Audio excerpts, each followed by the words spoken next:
All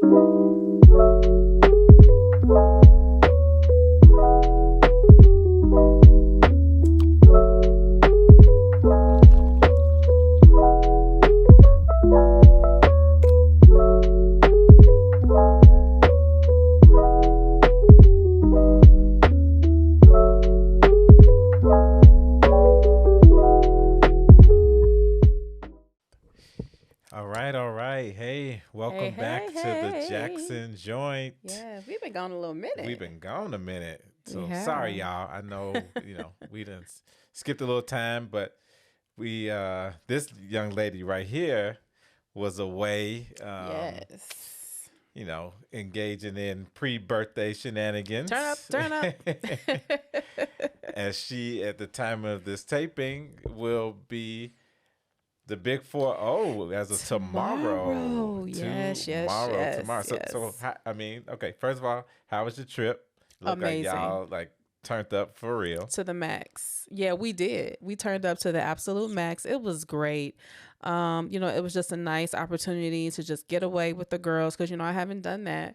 Hmm. In light of the pandemic, we really kind of just shut it down. And so to just get back to some semblance of normalcy was just great. We all got COVID tested and we just did our thing and it was great. I put Good. together a really great trip because I just really wanted to do it big for my 40th. I try not to make like a huge deal about my birthdays normally. I don't think I do anyway. Mm-mm. And so for 40, I really wanted to really get it popping. So I put it all together. Had the driver, what all I had, the masseuse and the private chef. We got this crazy villa.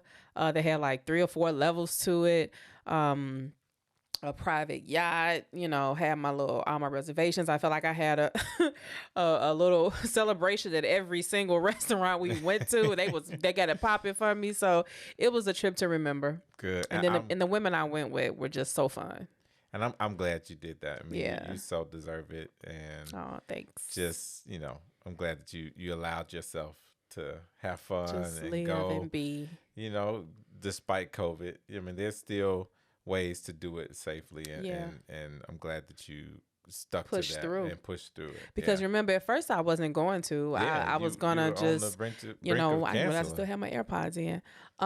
Yeah, I was just gonna cancel it, or but I didn't, and I was glad I didn't. Yeah, me Yeah. too, me too. So how are you feeling about turning 40? I feel amazing about turning 40. I didn't think I would be this excited about getting older, but I don't know, turning 40, I don't feel like I'm getting older. I really do feel like I'm getting better. And, you always hear 40 and fabulous, but I feel 40 and free. And the reason I Okay. say that is because it's not free necessarily in terms of like, oh, now I can wild out and bust out this cage. However, it's more so for me just an indication of just accepting what is. Yeah. Just accepting what is, changing what I can and when I can, and whatever things about myself that I'm not necessarily like super excited about, I no longer beat myself up about those things. It's like, well, it's like that until it's not. Yeah. You know what I mean? So you're just so much more accepting of what is, and that's freeing to me, especially a person who has just dealt with being a type A personality, being a perfectionist, somewhat of a control freak, and just trying to manage and control as many things as I could. Just kind of just releasing that weight makes me feel free, and it's just Awesome. I own so much more of who I am and who I'm not, and I take a lot more autonomy over who I let into my space and who I don't. And I do that unapologetically. I'm so intentional. So 40 is going to be a very intentional year for me. So I'm excited. Good, good. I mean, I've been on this 40 side a couple of I years, know. so but you're now joining the club, Yeah, I am. joining the party The that club. is 40 and over. Yes. And It's a cool club. it's a cool club. So yeah, I'm happy for you. Yeah. We're gonna do the real birthday thing before, once it's actually your birthday. But Yeah. it's, but excited I done about turned what's up so coming. much already. I'm just like, and then I still got stuff coming Still got up. stuff coming So up, yeah, right. I kicked the 40 door in with a bang, and I'm going out to guns blazing. There we go. I like that. I Yeah. like that. So, in line with today's topic, well, let me dial it back. In line with me talking about my 40th birthday, this has just been a very reflective and just very pensive time throughout this year. And just specifically today, as I'm like, okay, this is the last day of my 30s, and we're venturing into my 40s. And you really, when I say pensive and reflective, I'm saying that because I really took time to just take inventory of who am I. And when I think about who I am, I think about what matters to me, what I value, what I prioritize, who matters to me, who I prioritize, and how and what that needs to look like. Because I feel like that is essentially the roadmap that's going to determine how I live out the rest of my life. And so it's so fitting for what we're talking about today as it relates to marriage, because we were recently asked the question about, if you had to tell a couple what they needed to be successful in marriage, what would it be? And as I was reflecting on just the journey to 40, and just what I want my 40s and the remainder of my life to look like, identity just kind of kept coming into mind for me in terms of I can't really determine where I'm going until I really get a solid sense of who am I, who am I in my identity. And that's what I value so much about the 40 factor. But I like that, the 40 factor, because I don't y'all be using my stuff. Okay. Right. And if you do pay me, run me my Right, money, put my money in my hand. Money. All right. Yeah. Put my money in my hand. But no, just that 40 factor. It's just like you get more clear on your identity. And so I want to kind of delve into that as it relates to marriage. Yeah. Just the need for having the identity, and that being how essentially, we would answer that question, is that in order for, if I had to give an answer to someone about, okay, what do I need to do to kick my marriage off on the right foot? It would really be getting a handle of what is the identity of this marriage? What is our identity? What is going to be the DNA of this marriage? And then building it out from there. Yeah. So I imagine Are it's you gonna, following me, or did I get too stuck in the deep? No. Okay. I'm good. It just prompted a question. So Yeah. I imagine that some of that has to be, one, individually understanding your individual identity before. Do you think that has to happen before you have a good sense of what the marriage identity is, or do you feel like that can happen even if the individuals haven't come to the realization of what their own individual identities are? Okay, ask me the question again. Yeah, I just so want you to were make sure I'm saying, answering you right. In order for a marriage to be successful, one of the first things you need to do is establish what is the identity of this marriage. Right. So I was asking, do you think it's possible to effectively do that if the individuals themselves have not come to grips of what their own individual identities are? I don't think you can. I think that, and so I'm glad that you brought up that point, because I think that, you always hear, you got to come into the marriage whole, and all of this, but I don't think anybody ever breaks down what wholeness needs to look like.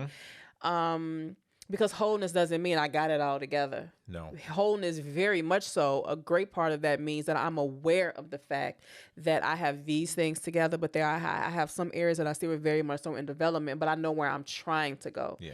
And so I don't think that you can come together and create a DNA or an identity in your marriage without first getting clear on who am I. Because first of all, you shouldn't even be trying to enter into marriage, period, without doing that soul searching and that soul work and healing and being honest about where you are in your healing journey, or just your journey of self-acceptance. You have to have some concept of where you're trying to go. Because what are we coming together to build and do? Remember, we talked about that in a previous episode, that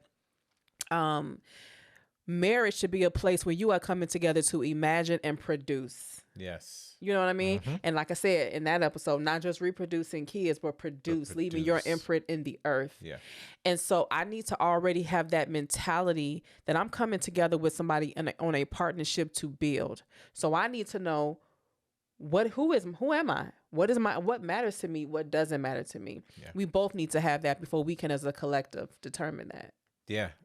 No, that's so true. And I completely agree with you. Like, individually, we need to have a good understanding of who we are before we can really mesh our lives with someone else effectively. So, and I think that that's where so many marriages end up kind of going astray, because it's like any source of navigation. You kind of have those landmarks and you're like, okay, if I get lost, I at least remember to come back to this place. So if my GPS go out, because I'm in an unknown land, and if my GPS goes out, I remember, okay, there was a Walmart on this corner, you know what I'm saying, or a big red statue on that corner. So I know how to come back to at least that. And I think that not enough marriages have something solid that they're anchored in. They'll say, God is the third strand in this cord, or whatever.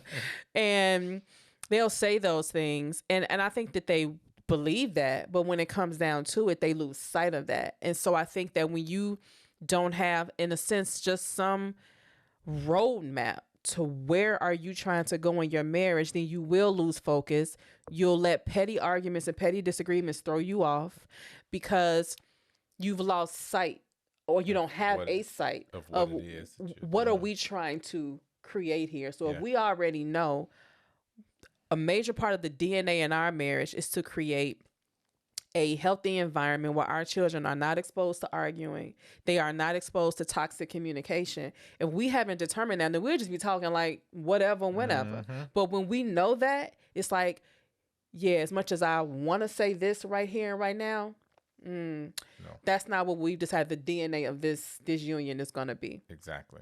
So just to even add some more foundation to our conversation so that we can root it in something, let's really kind of build this around values and beliefs. Yeah.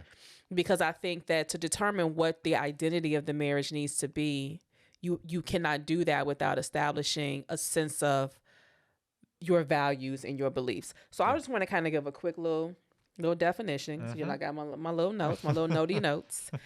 And let's just kind of break down the difference between a value and a belief, because I think we use the two interchangeably, but they're slightly different. So values are a culture's standard for discerning what is good and just in society. Values are deeply embedded and critical for transmitting and teaching a culture's beliefs. Okay. Beliefs are the tenets or the convictions that people hold to be true. All right. Okay. So give us some examples. So an example of, so let me pull up the example. I just had one. So you may value marriage, but your belief may be adultery is immoral. You know what I mean? You may value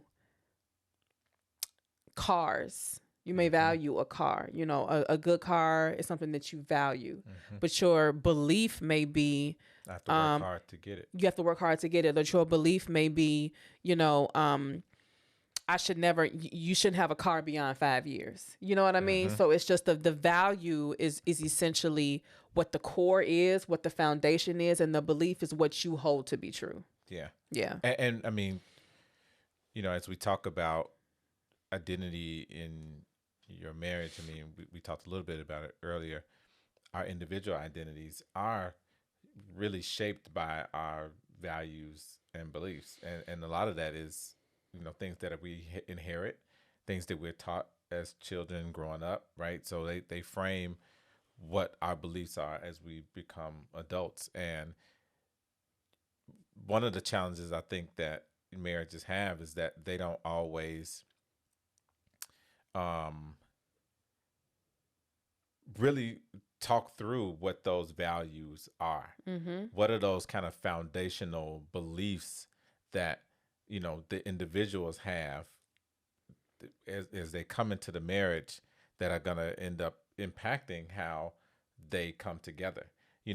um, when you're preparing for marriage, typically you're talking about finances, you're talking about sex, you're talking about, whether or not we want to have children. Mm-hmm. But even with those individual things, there are typically some values or beliefs that are attached to that. And Mm-hmm. we may not be, or people may not be digging deeply enough to really get to the values and beliefs, the core values and beliefs that are associated with those things.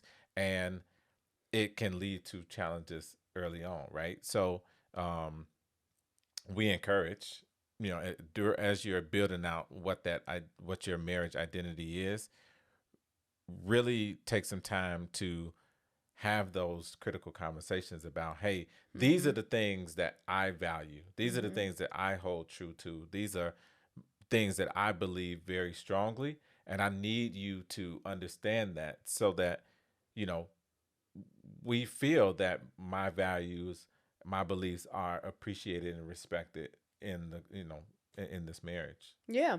So even if you take us, for example, in line with the whole value and the identity, it was clear for us early on that being a home that was God focused, God centered, and that we were saved, that was going to be a part of the DNA of our marriage. Mm-hmm. But so even though we understood that, our beliefs were different Yeah. in terms of what that needed to look like. What So that yeah, we looked both like. valued God, but Mm-hmm. our beliefs were different in terms of what that needed to look like. Yep. So for you, your belief was, okay, I, exercise how I value this by going to church every single week and being in Bible study. That wasn't, and tithing, Yeah.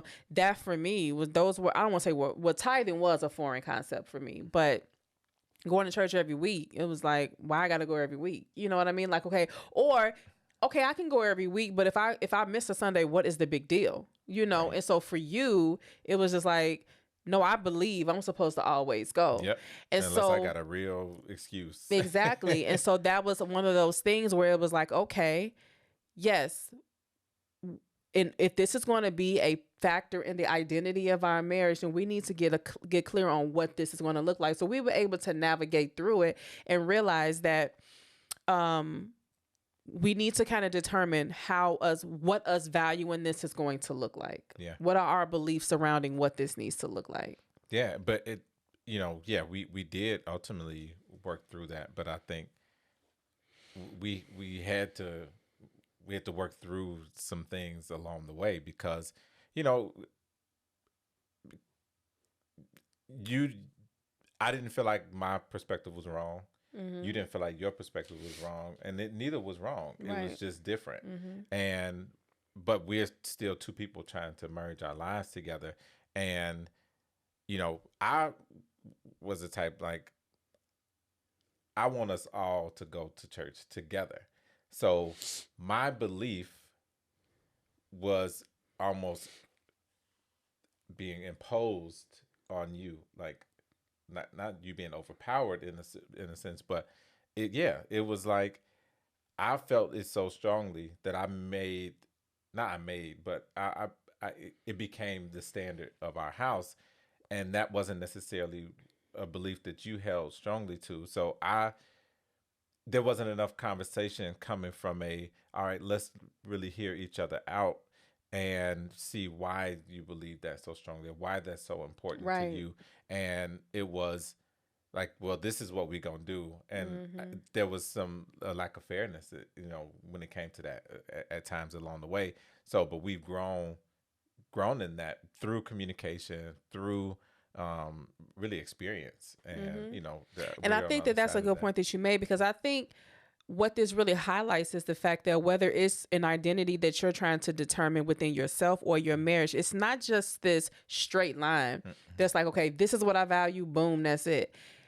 When you're talking about merging two lives together, and again, in line with answering that question, what will we tell a couple who is trying to set a solid foundation?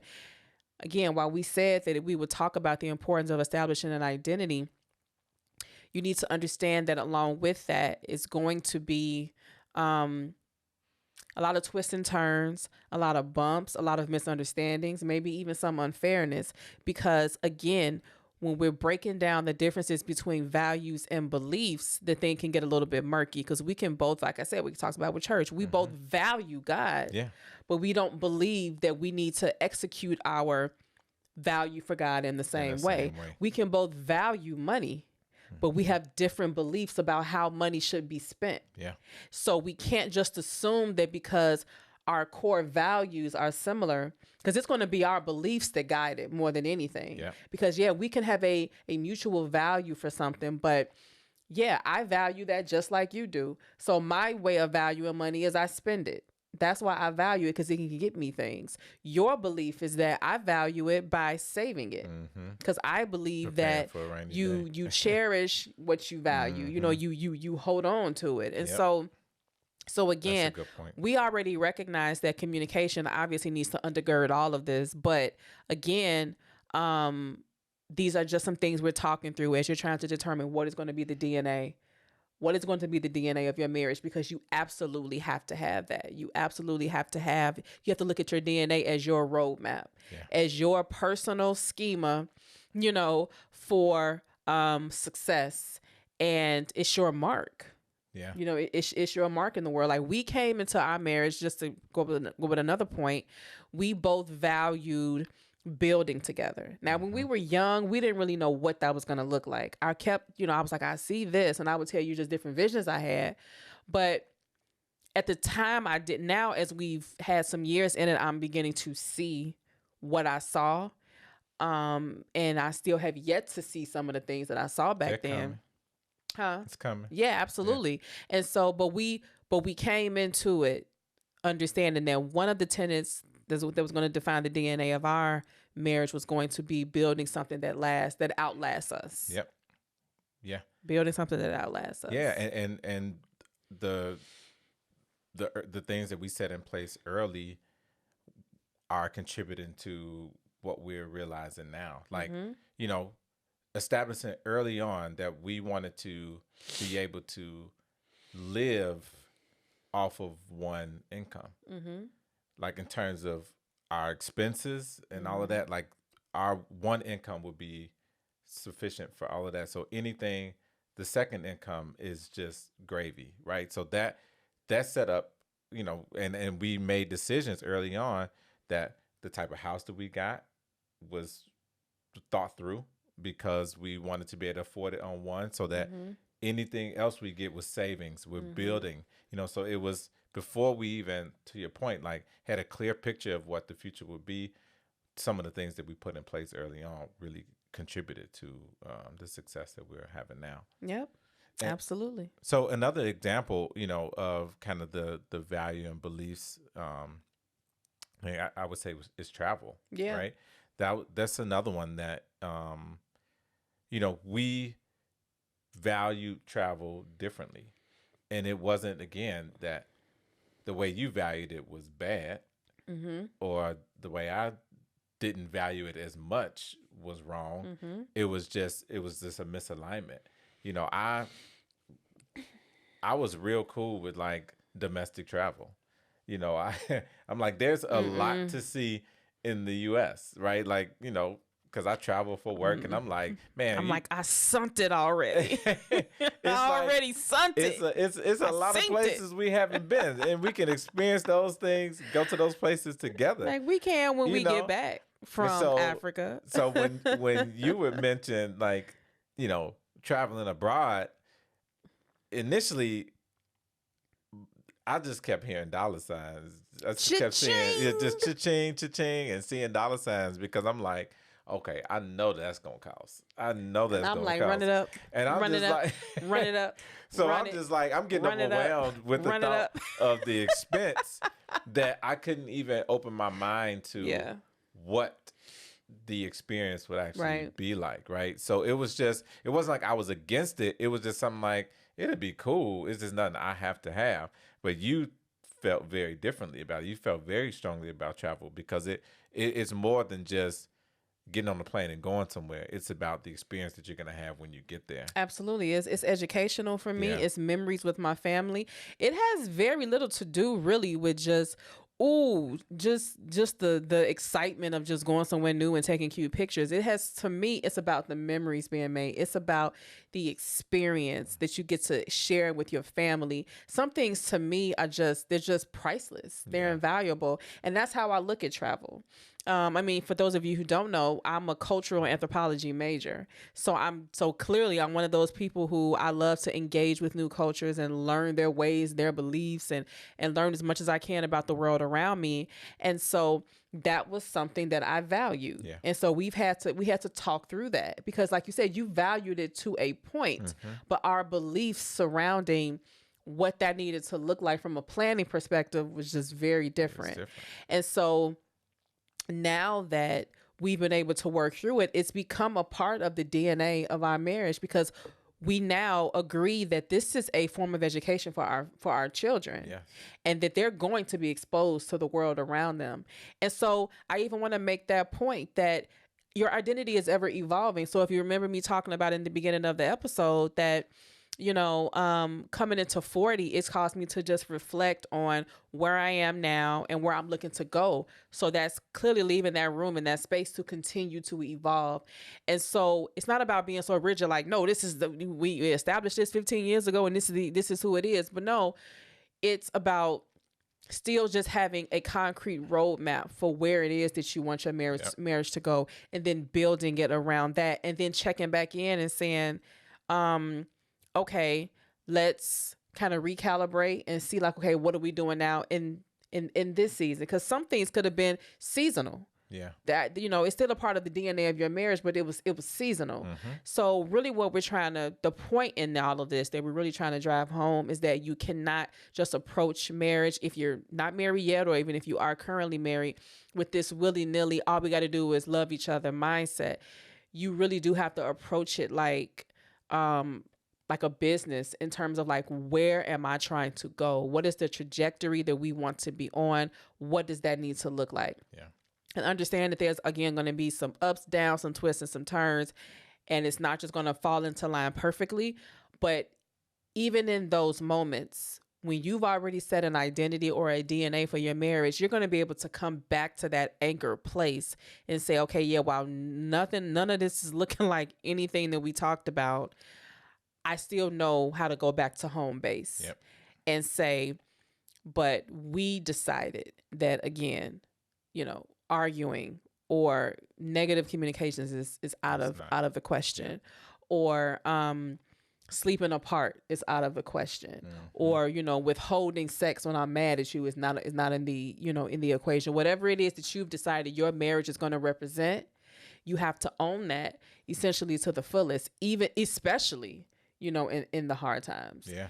So and hold true to it. Respect it, because it's you've established that for a reason. And like you said, I love that you said, like, having it as an anchor point, something that you go back to, and valuing the things that each other find holds true and prioritizes, and also taking that same energy into how we value what we've collectively decided or come to. So, like the example again with traveling,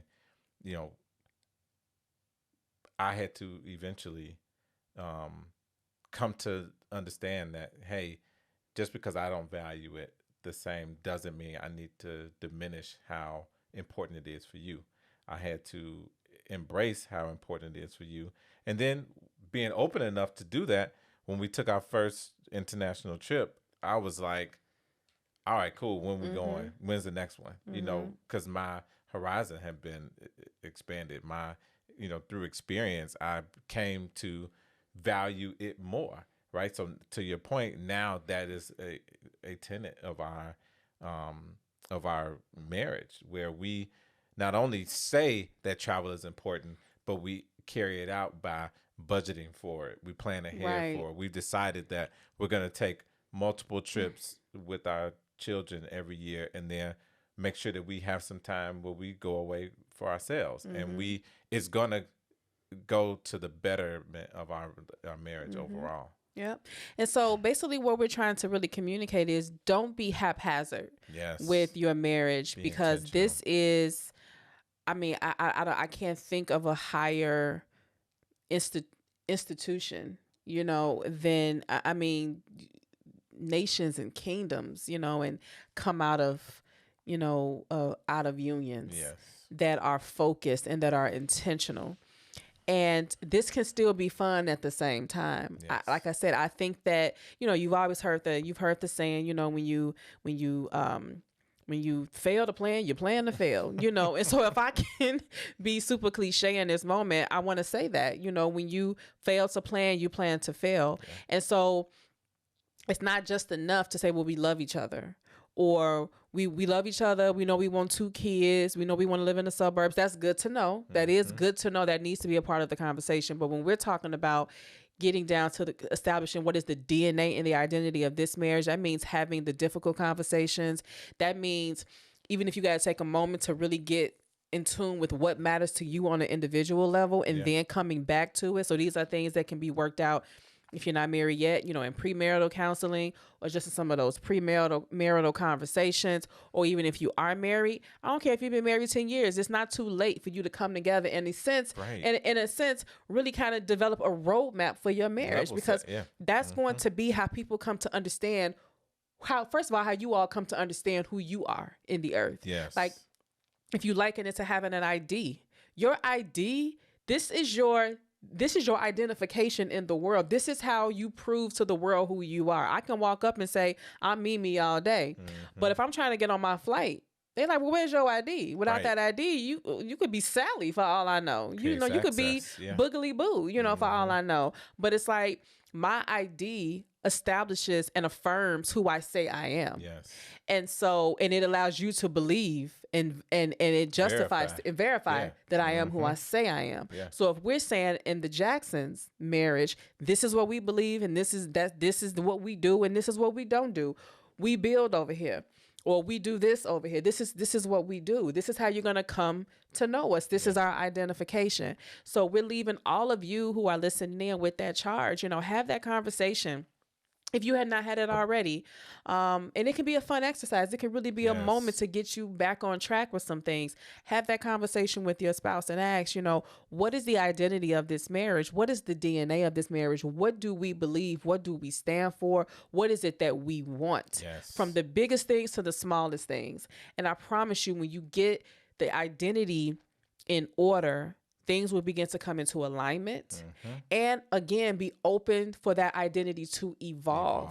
As you evolve, the identity will evolve. Of your marriage will evolve as well. But you got to get that roadmap secure. Yeah, and I would even take it a step further and encourage you to write it down.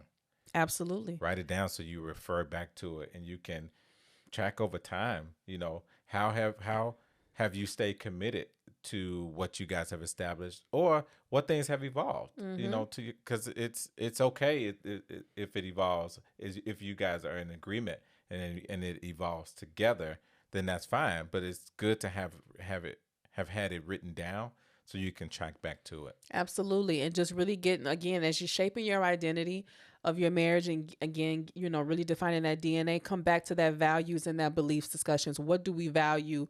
What do we believe? Because that's really what it's going to come down to really get down to the soul level of your identity. It starts at what you value. Starts at what you value. And because that's really what it's all about. It's really, again, talking about the whole 40 thing. My identity is a microcosm. It is a, not a microcosm, but it is a structure and a compilation of all the things that I value. Yes. It is a compilation of all the things that I value. That's what makes me, And so you have to approach your marriage in that exact same way, really have that conversation. What do we value? What do we believe? And, just really allow yourselves to just build from there. Yeah. Yeah. So good talk. Hope that made sense. Yeah. Because, and honestly, even in us talking about this, it really, it's making me revisit some of the things that we talked about earlier in our marriage, to really see, like, how have we evolved, and how true do we hold to the DNA of our marriage? And also making clear that you both have the same understanding of what the identity of your marriage is, and that's what the Exactly. conversation has to come into Yeah. play. No, and as we've said on previous episodes, that this podcast is not just about us getting on here and just talking and giving No. information out. Like we grow from the things that we Oh, we yeah. say. We're being challenged The first by partakers. God, Yeah. with the things that come out of our mouths, that we're not just up here just saying things, but that we're living out what it is that we speak. And as we say things, to Mimi's point, like, we're being reminded, like, okay, Yeah. how have you held true to that? So we're being challenged along the way. So Mm-hmm. we're growing right along with y'all. So Yeah. So yeah. again, you guys go ahead and take on that challenge if you have not already done so. And wish your girl a happy birthday. Yes, because by the time Yes. you all hear this, I will be in the full throes of Of my your 40th Yeah. birthday. And that is like super duper It exciting. is. You I'm want to so take us out? excited. Yeah. So make sure to like, Yes. subscribe, Please do. to our YouTube channel. Subscribe to your favorite podcast platform, the Jackson Joint, Yeah. on Google Podcasts, Apple Podcasts, Amazon, all of them. All the major ones. All of the them. major ones, right? So make sure to follow us, and please give us your feedback. Please do. Comment, whether it's on Give me an email. YouTube, on Facebook. We're on Facebook and Instagram at the Jackson Joint, as well as on YouTube at the Jackson Joint. And if you have questions or Or topics that you want us to address. you can either send them to us through social media, or you can send them to us at our email address, info@thejacksonjoint.com. So we look forward to hearing from you, and we Yes. look forward to connecting with you guys soon. All right. Peace.